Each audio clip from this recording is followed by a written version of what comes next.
Hi everyone, hope you're all having a good week so far. We only have 2 weeks left, so I'm very excited about that. So today I'm going to talk to you about groups and what I've been doing at the hospital with the patients that I have on the Jairus-like floor. Again, just a little bit of background to let you know that the patients that are on the floor are 65 and older and are suffering from dementia, Alzheimer's, schizophrenia, any type of mood disorder, that type of thing. So it's been pretty challenging in the group area trying to find something to something that will accommodate everybody, and that's something that they'll be able to participate in. As I said, there are some patients that are higher functioning than others, some that are nonverbal, so it was trying to get a participant group that'll be able to function in the group and be able to participate and follow the direction.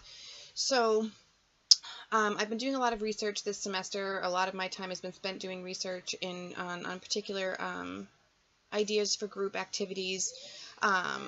Did a lot of research on cognitive behavioral therapy from social workers that are in England. So that's where the past couple of my group ideas have come from. Last week was my third group that I ran, which was very wonderful. Had, I think, if I remember correctly, 4 participants. One had participated before, so I was very anxious to see how he would participate this time around. And the group activities are very, very minimal. One direction, basically. But they, like I said, there are some that are higher functioning, so I was very anxious to see how this group would work with this particular patient population. So far, so good. Definitely, I went in expecting one thing, and something completely different happened. So it was absolutely amazing to watch and to see. These individuals come in to the hospital and really don't have any social interaction. A lot of them are depressed, so they tend to retreat to their room. So it was nice to have the staff be a part of this as well, which meant me going up and asking them, you know, what particular patient do you think would benefit from this group? Do you think they'd participate? Would they be okay with this? So they were very helpful in that aspect, and also it was just a sign of respect to them that I, you know, valued their opinion in regards to the patients that I've been working with. So last week's group was on viewing and remembering. So basically what I did was I took pictures out of a calendar that were pictures of these beautiful landscapes and whatnot, and I did this with a previous group. So I wanted to run this group one more time just to see if I'd get the same response or something different than the last group. And I had a higher functioning level of patients this time around. So it was definitely quite interesting to listen to them when I asked, why did you pick this particular picture? They would give me an answer. One particular individual, he has a type of Asperger's syndrome.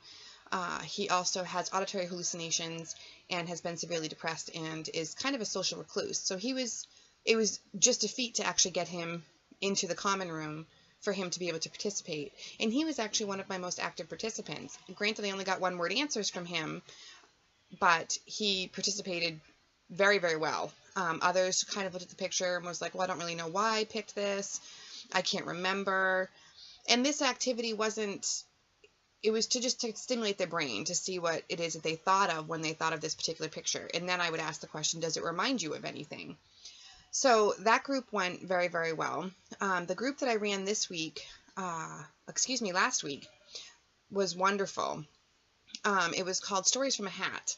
And what I did was I came up with a bunch of different questions, like what's your favorite color, what's your favorite memory of your mother, what did you do for work, that type of thing. And I had 6 participants in this group, all higher functioning, able to hold a conversation with me up to a certain amount of time.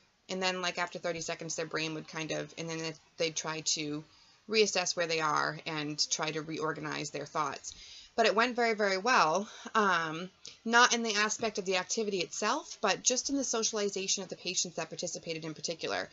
So it wasn't, I didn't get what I wanted out of the group, but I actually got more. I got more because these patients came into the common room, and these are patients that sit in their room all day long, and you really don't participate in any of the other activities that are happening on the floor. So it was very, very nice to see that they came out for my group, which was great. I don't know if the staff, to be honest with you, gave them that much of a choice, but the questions that were asked, such as your favorite color, what was your favorite toy when you were a child, etc., sparked a conversation between the patients in the group. So the activity, after maybe 5 minutes of trying to do this group activity with these particular patients, turned, and it was the patients asking all sorts of different questions of the participant that they had to their left or to their right or across the table.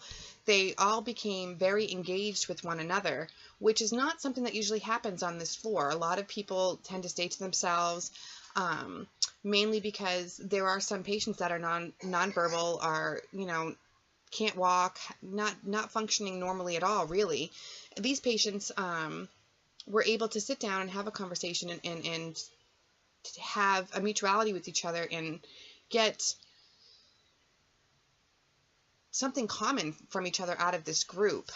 They really enjoyed being able to sit down and interact with each other. And it found out, you know, one particular individual loves cribbage. He found out that the woman across the table from him loves cribbage. So that afternoon they played a game of cribbage together. You know, they didn't really have a conversation while they were playing cribbage, but I was able to witness them playing it, and they were, you know, meeting on that level. They had something in common, and they weren't just staying in their rooms. They weren't just kind of retreating into themselves. They were actually taking the initiative and going up to each other's door and knocking on the door and saying, hey, would you like to play this game with me? So that was really interesting to see, and to listen to the responses that they each gave each other was absolutely wonderful, because I've been on that floor for 16 weeks. The patients that we have up there don't usually interact well with one another. So this was a huge bonus for us to actually be a part of it, which was wonderful. And then they would begin asking questions of us, you know, how old are you? Do you have any children? Are you married? And it came to the point where it was like, okay, how much of this do I disclose of myself? But at that point, I was kind of like, this is pretty interesting. So, you know, if I'm asking them to participate, I kind of need to be willing to participate as well. So I gave up a little bit of information about myself in regards to these groups. So the outcome was completely different.